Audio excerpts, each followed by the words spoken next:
Welcome to the Everyday Warriors podcast, the perfect space to speak my truth and dive into deep conversations with others. This podcast is about celebrating everyday warriors, the people who face life's challenges head on, breaking through obstacles to build resilience, strength, and courage. Join me, your host, Trudy Marie, as I sit down with inspiring individuals who have fought their own battles and emerged stronger, sharing raw, real, and authentic stories in a safe space, allowing you to explore, question, and find your own path to new possibilities. Let us all embrace the warrior within and realize that while no one is walking in your shoes, others are on this same path, journeying through life together. Please note that the following podcast may contain discussions or topics that could be triggering or distressing for some listeners. I aim to provide informative and supportive content, but understand that certain things may evoke strong emotions or memories. If you find yourself feeling overwhelmed or in need of support while listening, I encourage you to pause the podcast and take a break. Remember that it is okay to prioritize your well-being and seek assistance from trained professionals. There is no shame in this. In fact, it is the first brave step to healing. If you require immediate support, please consider reaching out to Lifeline on 13 11 14 or a crisis intervention service in your area. Thank you for listening, and please take care of yourself as you engage with the content of this podcast. Love the Everyday Warriors podcast? It would mean the world to me if you were to leave a 5-star review to ensure that the Everyday Warriors podcast is heard by more listeners around the world. You can also support the show for as little as $5 with a one-time donation or by becoming a monthly subscriber. Your contribution helps me to continue bringing you inspiring stories of everyday warriors who overcome challenges to find strength, resilience, and new possibilities in life. Head to the link to buy me a coffee and fuel the next episode. Every bit counts. If you're looking for an inspiring story of resilience, healing, and rediscovering yourself, then my book, Everyday Warrior From Frontline to Freedom, is for you. It is my memoir of hiking the 1,000-kilometre Bibbulmun Track, a journey that was as much about finding my way back to myself as it was about conquering the trail, through the highs and lows and everything in between. This book is taken from my journals and is my raw and honest experience of overcoming trauma and embracing the strength within. Grab your copy now. Just head to the link in the show notes and let's take this journey together.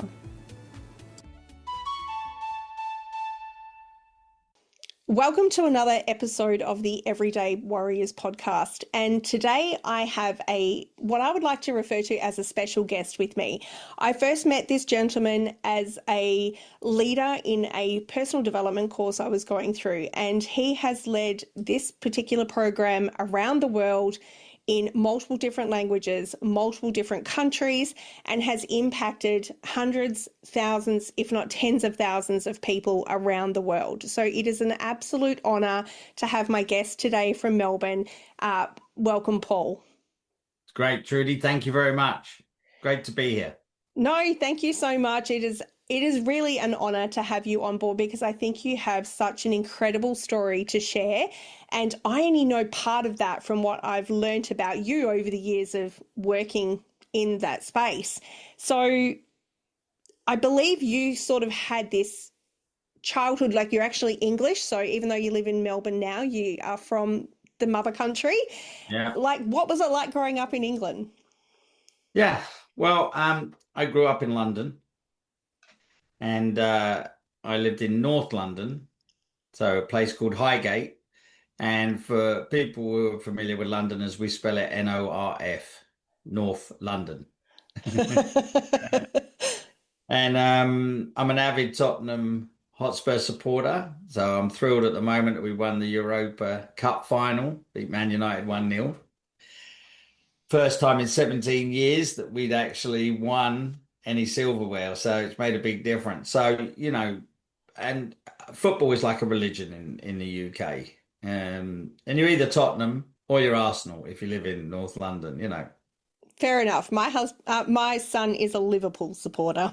Oh, well, there you go. So let's see. I'm the eldest of three. There's 14 months difference between myself and my brother, and 5 years between my sister and myself. We grew up in London. My dad was a London taxi driver, so he drove one of those black cabs, and he worked really hard. He did about 16 hours most days, and he'd do 7 days a week. My mum was stay-at-home mum and brought us up, and we were a pretty regular family in a lot of respects. While we didn't have a lot of money, we weren't poor, but my dad did his best to provide for us. He wanted us to have a great education, which he did a really good job of. He had a very powerful, strong work ethic. And, my mum, she did what mums did.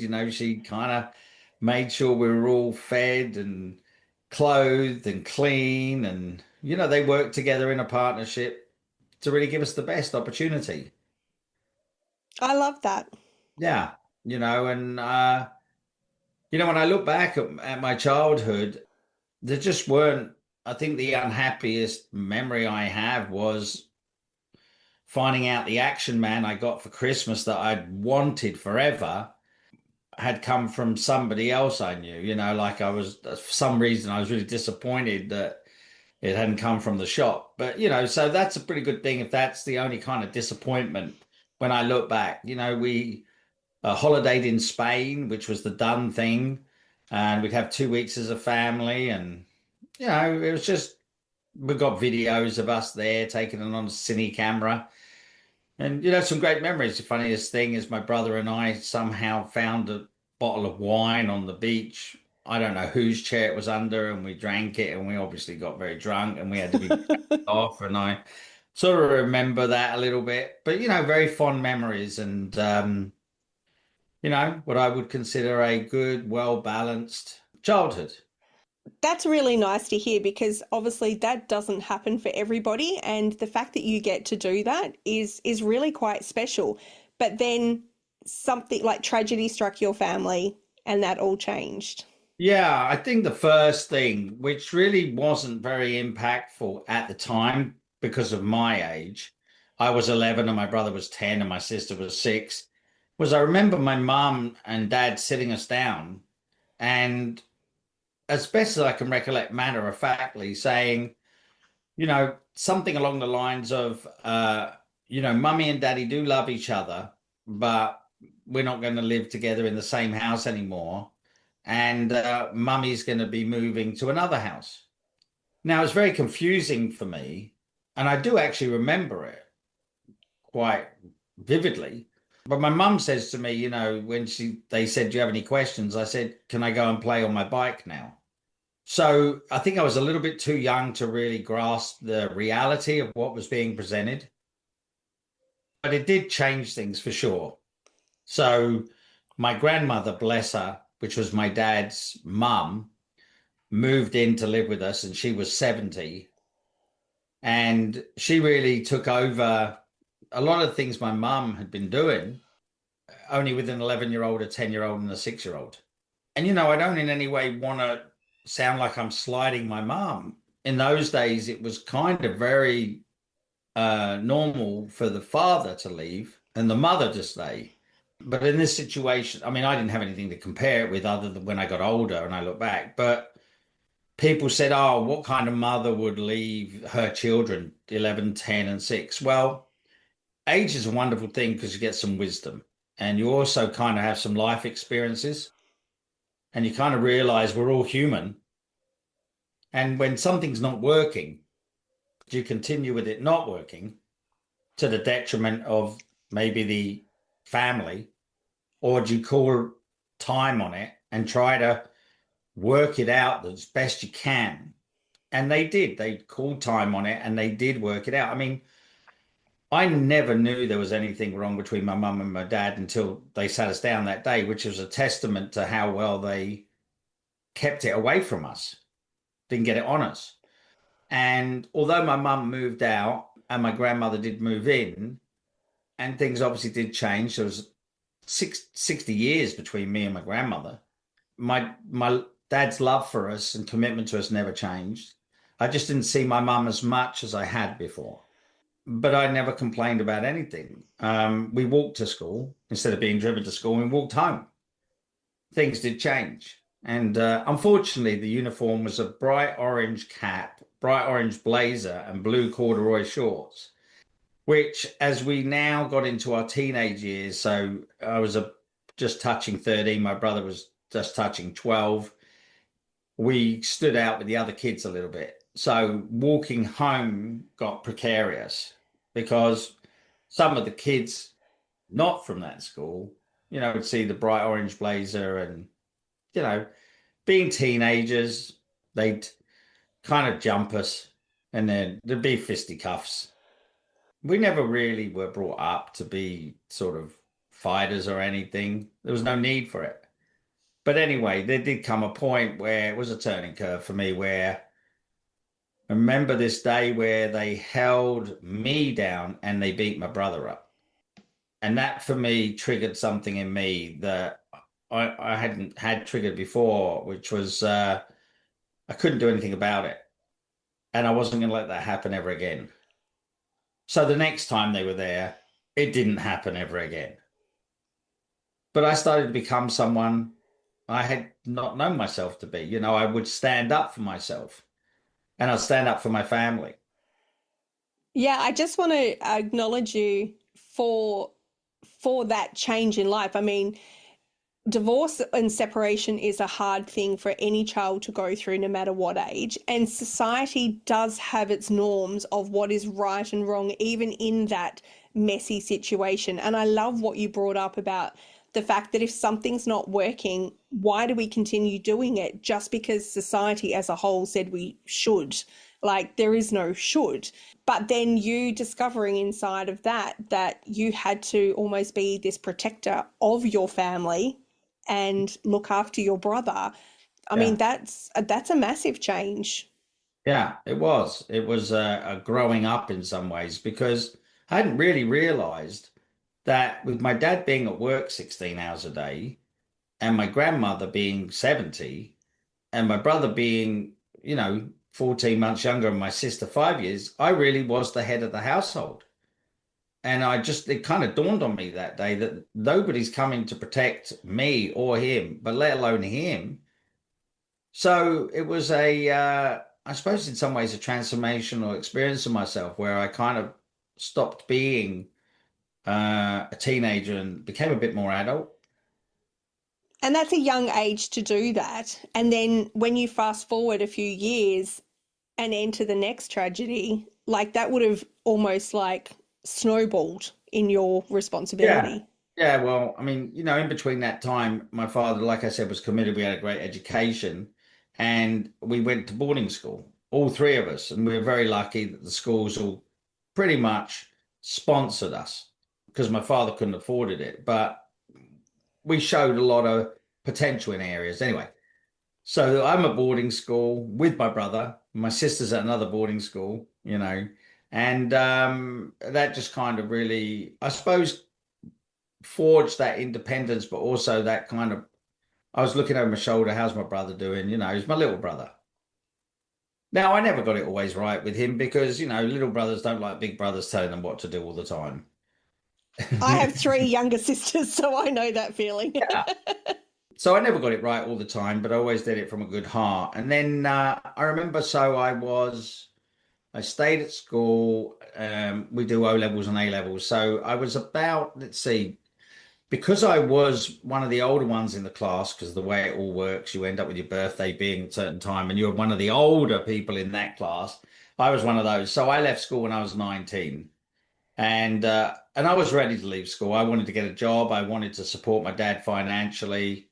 And I came home, and I think within a few weeks, I'd started training to be a quantity surveyor.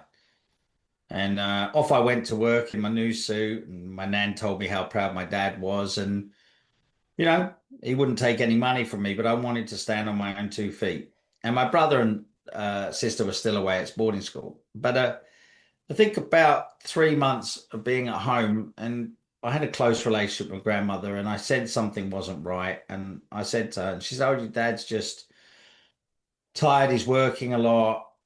But then I became much more aware that, hang on, something didn't seem right. And then I'd sort of get up when he came in from night shift at 4 in the morning and sit with him.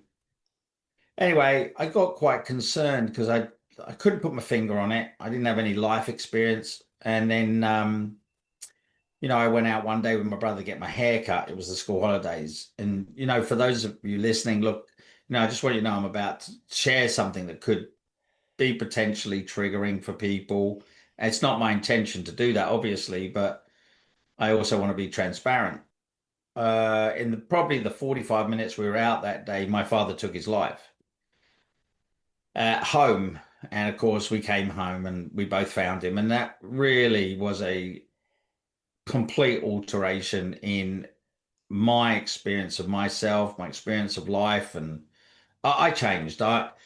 You know, After that, it really was on me. We had to sell the house. We had to relocate back to my grandmother's. There was a whole load of stuff to deal with from a legal perspective, from an emotional perspective, a family dynamic. I mean, you just name it. I was like, okay, I'm going to make sure we do it, and we're going to relocate, and we're all going to stick together as a family. And we did, you know, but I definitely wasn't the same person. I was very distrustful of people, very wary. I was could see red, like an aspect of me that was really angry that I didn't know what to do with, could sometimes get expressed if I thought my family were threatened. But part of me really died that day because, I'd lost the person who was everything to me. And look, it's such a tough topic dealing with the loss of a parent, let alone a loss of the parent at their own hands. Hmm. And when you're so young and you've already taken on this responsibility of, I have to look after my family because my dad's hardworking, my mum's left, I'm now, with my grandmother who's elderly, and now there is no if so, maybe, whatever. It is all up to you now because Yeah. there is no other parent there to step in. I mean, were you grateful at the time that you had already built up this relationship since your mum leaving and your grandmother moving in, that that was your one comfort in the fact that you had to move back to her place, but already having that existing relationship with her made it somewhat easier? With my grandmother, yeah. Mm. Oh, yeah, yeah. I mean, my grandmother was amazing. She went through the Blitz. Her house was one of a few that didn't get bombed in the war. She went through rationing for my dad. She would do anything for my dad. So on one hand, well, on one side, it was absolutely devastating for her, me, my brother, my sister. And at the same time, that loyalty, that family dynamic was impregnable. So when I moved with my nan, I mean, we got very, very close. I mean, we all adored her, and we still do. I mean, even though she's passed away, we all adored her. She was just a rock, and we worked through a lot of things together. And I got very close to her as a result of it, and she with me. We did definitely. And my brother, it was different for him because he went back to school. My sister went back to school. I was there. So, that close proximity with her every day. And I really designed my life around her. Like I gave up being a quantity surveyor. And my mum, even though she wasn't there and she'd moved overseas, I called her. I had a very difficult decisions to make, and I called her, and I needed her ear about things, and she was still important for me for that. That's really good that you were able to maintain a relationship with both women in your life at the time, both your grandmother who you were living with and your mother remotely, Yeah. to help get you through that period. So, how was life post losing your dad? You obviously said that changed your life dramatically. So, how did that evolve? Well, first of all, I was the only one who was going to be earning any money, so I literally had to leave the career I was in. Why? Because not because of the money, but because I just needed to be on the post, and I couldn't have the restrictions of a 9 to 5 job. So I went on the knowledge to be a London taxi driver, and my dad obviously had been one, and I didn't plan to be. So how it changed is I changed my career, and I spent 3 years studying and being examined on the streets of London and being able to say the whole thing and la la la until you're at a point where you can just see the whole of London and you can be asked any question and you can just say where it is, A, where B is, and then you can say every street on the way. And then I got my badge in 1988, which was a real relief for me because then I had a job now that I was the boss of and I could provide for my family. That was a major, major consideration. However, the downside of it all was my relationship with my mum deteriorated, and it was all on me. All that anger that had been kind of pushed down while you're trying to resolve things, move, deal with legal stuff, and you're pushing it all down for the greater good, if you like. Once that all happened, and once I'd kind of got my badge and, the 16 hours a day, 7 days a week of studying and exams and everything was gone, all the anger came up and I directed it towards my mum. And I just literally stopped talking to her. And I didn't talk to my mum for 13 years after that. Wow. Yeah, it was very vicious, very nasty, and painful for her because she never stopped loving us. But I took my love away. And I'd really taken my love away from people and from life because all of it was there. I didn't know how to hold it. I didn't know what was going on. It just suddenly all this emotion and all this anger and distrust of people arrived. And there I was sitting in a London taxi, which I called my black coffin, with my back to the world, with plate glass window between me and them. So you couldn't smash it. I mean, I literally turned my back on the world and I had a job that expressed it. Wow, that analogy alone of like one, you called it the black coffin, two, you're sitting in the front with this plate glass between, and you literally have your back to the rest of the world because all your passengers are getting in behind you. Like just hearing that and how life must have been, Yeah. that's a powerful visual. Yeah. Like for me, my listeners will probably be the same, but I really get how it must have been for you at that time. Oh, yeah. I had zero interest in people. So my relationships with women didn't work at all. Wasn't very fair on them. They suffered a lot in it because I wasn't available. I was very lucky to have people who tried to persevere to break through, but they didn't. They were never going to. So you know, so and people think cab drivers are really chatty people, but this cab driver was sitting there, and you can't really hear most of what people say anyway. And very little of the conversation is anything more than transient.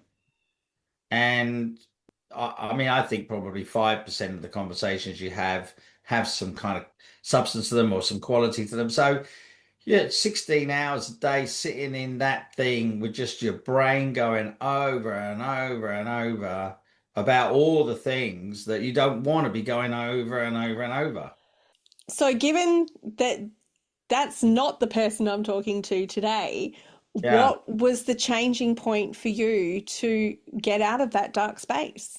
Yeah. Well, I was very lucky that, one of my ex-girlfriends who became my dearest friend, she did a transformational program called the Forum, and she was just like, "You have to do it. You have to do it." And I was obviously a tough nut to crack. I wasn't not an easy sell, but at some point, I experienced how much she really cared about me, and she just got through. So I did it, and it was life altering. Like, everything I've told you about who I was, literally the circumstances didn't change, but my relationship with the circumstances completely altered. It was like I went from being angry and resentful and distrusting and wondering why on earth I was here and what I was going to do with the rest of my life because it was fundamentally dissatisfying. So literally doing things in that program I'd never been able to do, like talk about my dad. I never talked about my dad and never talked about what happened to anybody, not even my brother or my sister. And I was able to be in a room with 150 people and be able to talk about it. And it took an enormous amount of courage for me to do it. But the environment in the forum and people's courage to do their version just opened up this real safe space that I just don't think I'd ever experienced. I saw that I'd blamed myself, that I should have stayed at home. It was my fault that he did it. And got that that's actually one interpretation I could have. It's just not the truth. The truth was he did, and he always will have done that. And my relationship with what happened and how I view myself and him and people was really of my making. Just didn't have to be that way. Yeah, and I think that's something that all of us forget is that there's always two sides to a story. There's the truth somewhere in the middle, and it's people's perceptions of what's occurring. And everybody, I mean, you get, like you said, there's 150 people in a room listening to say you speak, but every single person will have a different perception Hmm. based on their own experience. And if we can remember that, then life changes around us, literally. Yeah. I mean, it's very difficult. Conceptually, everybody understands, well, I have an interpretation. I mean, you take a glass of water and the water is in the middle. Is it half full or half empty? The only thing is that in that program, there is a process where you go through challenging your view. I mean, it gets presented to be challenged, it provokes you. But that authentic inquiry, that challenging, is what allows you to really see where you've landed and whether it's a truthful fit or and a fit for you. And where I landed wasn't a truthful fit, and it certainly wasn't a truthful fit for me. To go through my life blaming myself that I went to get my hair cut, and if I hadn't, my father wouldn't have taken his life, wasn't true, first of all. And it certainly wasn't a fit for the kind of way I wanted to live my life or the way I wanted to relate to my dad. Such a powerful acknowledgement of who you are and who you're being. Yeah. Well, I mean, it takes courage because I had to give up in the process blaming my mum because that was, I saw a really good payoff that if I blamed her for not being there, if she'd have been a better mother, if she'd been a better wife, by the way, I'm not saying this, but that's how it lived for me. As a child, it would. Yeah. And as a teenager and even as a young man, Hmm. I had years of propagating that view. Yeah, if she'd have been a better mother, if she'd been a better wife and she stayed, maybe my dad wouldn't have done that, and what kind of da da da da da and da da da da da. And unfortunately, you get other people's opinions that seem to fuel your opinion, their axe to grind about something, and I end up in a world. Anyway, in the forum, I wrote a letter to my dad, which was one of the most massive things I've done in my life because all the emotion that I'd suppressed came flooding up, and I would rather be in a fight with a bigger person than, express my emotions. But I did, and it was transformational. I mean, I got it all out. I was able to, I was left being able to let my dad be. Okay, it's what happened. I get it. It's not going to undo anytime soon. Yeah, and I think that's a really important thing to note as well is that what happens to us in the past cannot be changed. It doesn't matter how much we go revisit it or Yeah. think we should or could have done something different. It's Yeah. not going to change what's already happened. All we can change is what we do moving forward. Yeah. And once that actually gets discovered, and I think it's important, you can read a lot of things in books, so you get a little knowledge. But when you discover it for yourself, what you discover uses you. So I didn't just go out of the forum with more knowledge. I came out complete. I completed the anger towards my mum. In fact, in that forum, I called her and I only spoke to her for 5 minutes, but it was the best 5 minutes of both of our lives for a long time. Transformed our relationship. Let's see, I was 33 when I did the forum, I'm 61 now. So, what's that, 28 years? We have just the most exquisite relationship from that day. And this is after 13 years of not talking to her. Yeah, literally by the third day of the forum.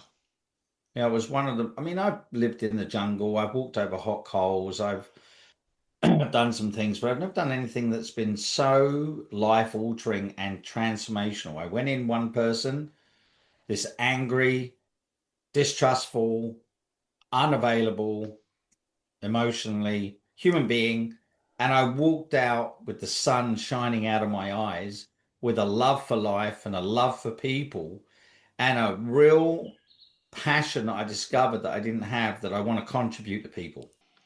And it was that vision I had and that possibility that it just got all that other stuff out of the way. And my life became about, I mean, I remember thinking, I'm going to do this. I'm going to lead this forum. I'm going to make this available to people. And literally, that's what happened because it changed your whole, not only your whole life, but your career in that life of how you did contribute to people. Yeah, I did. I mean, after doing the forum in 98, I spent 5 years being trained. It was intense. It was rigorous. I gave up my career. I completely transitioned into the training. And the training was extraordinarily demanding, but extraordinarily powerful every day of your life. And not many people get to be a forum leader. Lots of people say they want to be one. It's high level. I became a forum leader and had the privilege of traveling around the world, leading the forum, and then the advanced course, and then other programs, and then becoming more senior in the enterprise, and having accountabilities for some of our major offerings around the world. And it's interesting, as I'm sharing it with you, Trudy, and with the people listening, it's while there's reoccurrences of that person that I was before that do pop up, you know, if my wife, sends out an invoice and it's wrong, there is a propensity for me to crack it. We're You human know, at the end of the day. that's right. So I don't want to profess that I levitate and walk on water, and I am a human being and I have my humanity, but there's such kind of powerful creation of something distinct from the way I ended up that uses me. And I think I just some people think, oh, I'll never be able to get over this, or I'll never be able to deal with that. I'll never be any different. I just like to say, I have discovered, and there's nothing unique about me. I didn't excel academically.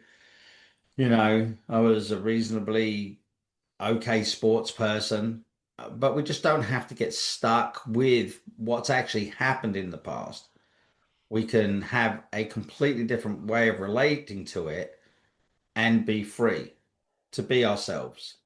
I think that's such a beautiful thing to like really reflect on because just going back to that analogy where you said you literally turned your back on the world, you're doing 16 hours a day in a taxi, barely speaking to the passengers other than to like, where are you going? Yeah. To now being able to stand up in a room full of, hundreds, if not thousands of people leading a program and totally being with people. I mean, that's a transformation just in itself with those two like spaces you were in. So you are proof that you don't have to be your circumstances. Yeah.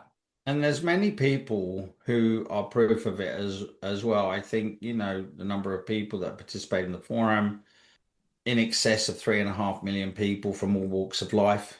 Certainly when I led the forum, which I did for 19 years, and I was a staff member for 23 and led programs for 25 years. It was 25 years of a 61-year-old's life, of which my working life started at 20. So it was a significant part of my life and the most challenging and rewarding. And there was nothing special about me, and then I see people who are academics, Olympic champions, people from all walks of life, and people who've got so much money that we think, oh, if I just had a percentage of that. But there's one thing we all have in common is there are things that have happened in our lives that have had a profound impact on us.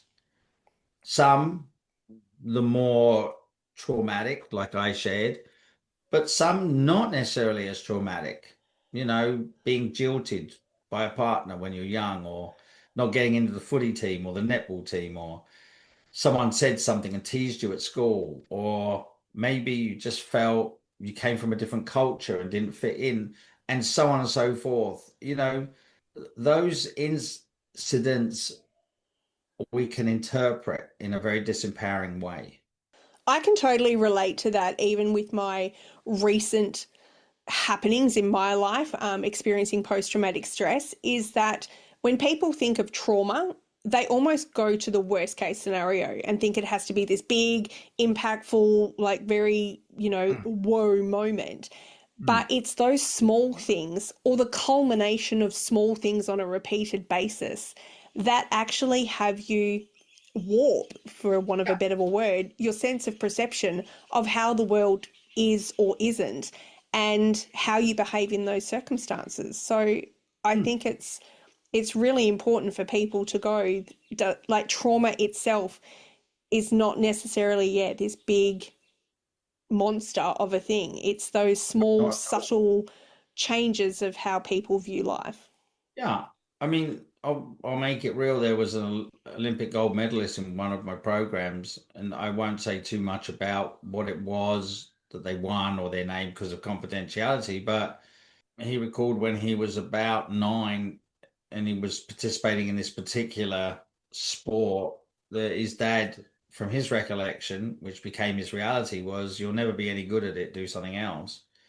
And then he said to himself, I'll show you. And he spent the rest of his life becoming the best he could be, which culminated in him winning a gold medal, and wondered why he stood on the podium with millions of people watching him and felt elated at the same time deflated. Hmm. And what he got back to was very simple. His life was about proving his dad was wrong. I'll show you. So no matter what he accomplished, it was always on top of that. And I think we could all relate to that in some way, that there's somebody somewhere along the line. I know for myself, I was told by a senior constable who we used to live next door to that being a police officer was not a female job. And I stuck with that for years and years and years. And I watched people, I watched friends, people I went to school with, friends of the family, all graduate. I went to those police graduations. And it took me doing this program and actually turning 40 that I was like, no, no one's going to tell me anymore what I can and can't do. Yeah. And so I became that police officer. And ultimately, circumstances changed that, and that's no longer part of my life. But I believe it's just a journey I needed to be on at the time to Hmm. prove to myself that I was capable of doing it Yeah. before I go on and do the next thing. Yeah. Well, that's very powerful. I mean, it was the same for this gentleman. In that break, he phoned his dad for the first time in many years. And literally the same as me with my mum. It was only a few minutes, but he said, I always thought that you never thought I was going to turn out or be any good, and I've been out to prove to you that I was. And his dad had no recollection of saying that. But then he found out his dad had kept every cutting from every event that he had participated in and won something. And he said to him, I want you to know that watching you win the gold medal was one of the proudest days of my life. And I cried and cried and cried with pride. And when he came back in the room, he ran to the microphone and he just bawled his eyes out. And he said, I want you to know I've won a gold medal. I coached someone to win a gold medal, and I would give you those two gold medals immediately to have that conversation I just had with my dad. And that for me, Trudy, really is ultimately where I kind of ended up, being the kind of person on the planet. Well, like I said, I haven't got it all together. I have my moments, although they're significantly less than they ever used to be in the past. But what I discovered is, yeah, look, I'm on this planet and I'm going to live as long as I live. I don't know how long that will be, but I do have all the say in what I want my life to be about. And I want it to be one that contributes, and I want it to be one that can make a difference. Because if somebody hadn't, you know, did that with me, and there hadn't been people who were doing it all over the world to make it available for the people in that room, we'd be having a very different conversation, Oh, definitely. you know.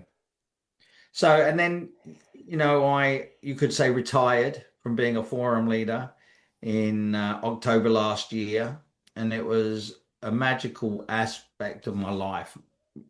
Worked with about 100,000 people, all walks of life. Courses sometimes had, I remember Thailand, translated with 547 people. It was like about 1,000 people there Tuesday night when all the friends and family. I was this tiny little thing on the stage, and they had a big screen, 50 people in some of the smaller ones. And that part of my life is precious to me. And I owe a lot to the skill sets I have. And I, literally took some time and the phone started ringing and there was another calling and still want to contribute. I still want to make a difference. But then I really kind of created, well, I'm going to work with business owners who find themselves so in the business that they can't work on the business. And I've got loads of skill sets that I can provide. And all of a sudden, the next iteration of my life took off. And then someone asked me to train their staff. So I designed and delivered a 3-month training, which was brilliant. I loved it because it was working with people. So that's what I do now. I work with business owners to really support their productivity and impact their well-being because they get so stuck into hours and hours. And I think it's very important. So I'm able to really support people in being able to step from in the business to being on the business and really have power and freedom and impact their well-being. And then training and developing teams so they can communicate really effectively. And there's a partnership and a collaboration, not silos where people kind of are worried about, you know, saying something or being blamed. And it's those people who are business owners, most of them, it doesn't matter whether they identify as men or women. Most of my clients identify as one of those two genders, and I have, both genders working with me, but they have relationships and have children, some of them, and they have family and they have friends, and how they experience their workplace has a lot to do with the quality of their life. I think that's a really important point to note. And what you said about people work in their business and not on their business. Like so many small to medium business owners are actually spending their life actually working in the business and then they Hmm. don't get to work on it. And then how it affects them working in the business then does affect the relationships of staff, the relationships with their families at home, their home life, their work-life balance. Like it's all such a big bowl of soup is how I want to describe it, is that there's no one single component that makes up that person's life. It's as a whole. And if you're then able to come in and show people how they can actually better blend all those ingredients to make it a successful, empowering life to live, then that's a perfect place, like position for you to be in. Yeah, well, it is. Think about the people I have the privilege of working with and the environments where I work and look how it was when we started and how it is now. Unimaginable things happen for those of my clients and the teams I work with. But the thing that's most rewarding is that the people I work with, and it's very important for me, is that they know themselves as they're confident and capable and happy and able to deal and create kind of anything they want human beings. So they go home and they're just happier to play with their kids rather than sit on their social media, or people going to work a bit earlier in a team, for example, because they want to kind of have coffee with each other and create the day. And meetings are intentional and last 10 minutes, and people saying, I said I'd do this, but I didn't do that, and I'm going to handle that today, and this is what I'm creating. It's very different, very rewarding. I can imagine it would be rewarding. And I will pop all the links to your new business, like with your social media pages, your website, so that people can connect with you if they see themselves as that business owner who is working in their business instead of on it, and can literally transform not only their business, but their lives around that as well. Yeah, I mean, business owners, senior managers, people who are in a business and they have a role to play there, and they're courageous enough to acknowledge that maybe it's not going as well as they'd like it to. Because sometimes people think, oh, if I have a coach work with me, it means there's something wrong with me. Well, try telling that to most of the elite performers in the world. 100%. And the other thing about coaching as well is people think, oh, most coaches tell you and they give you tips and strategies. I don't. I think that's not the most powerful form of coaching. I tend to agree. That's the way I coach. It's not about telling people what to do, it's having them come up with their own answers. Yeah. So there's certain questions I can ask, and there are things I can hear that you can't hear.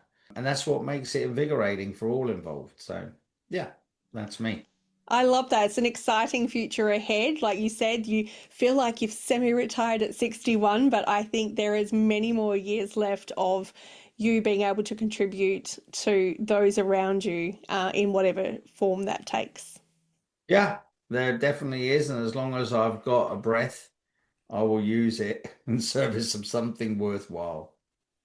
I love that. And I want to thank you so much for reaching out to me, for appearing on the podcast and sharing your wisdom with us all. I think my listeners will definitely walk away with a different perspective on how to live their lives. Yeah. And I appreciate that. And I appreciate your acknowledgement. And I do get it. And I want to give one back to you. You see, without you creating this medium and putting yourself in the front line, because people can listen to podcasts and judge and assess. I mean, that's easy. But I appreciate what you're up to, and I appreciate the commitment you have to make something aware for people that maybe they were unaware of that could make a difference. And this medium is a powerful way to do it. And I appreciate what it took for you to do that, what it takes for you to do that, and the heart and soul you put into it. Thank you. That's exactly what my podcast is about. Oh, great. I always finish the episode by asking, what is the one thing you are most grateful for today? Oh, gosh. When you said the one thing, I don't know, it might sound a little bit kind of cliche, but how I know it must be that is because I'm moved by it. And it's the love that I have from people around me, and the listening that I have of people to be able to express my love for them. Thank you for tuning in to the Everyday Warriors podcast. If you have an idea for a future episode or a story you'd like to share yourself, then please reach out and message me, as I am always up for real, raw, and authentic conversations with other everyday warriors.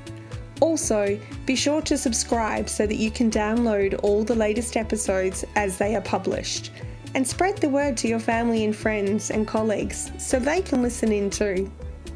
If you're sharing on social media, please be sure to tag me so that I can personally acknowledge you.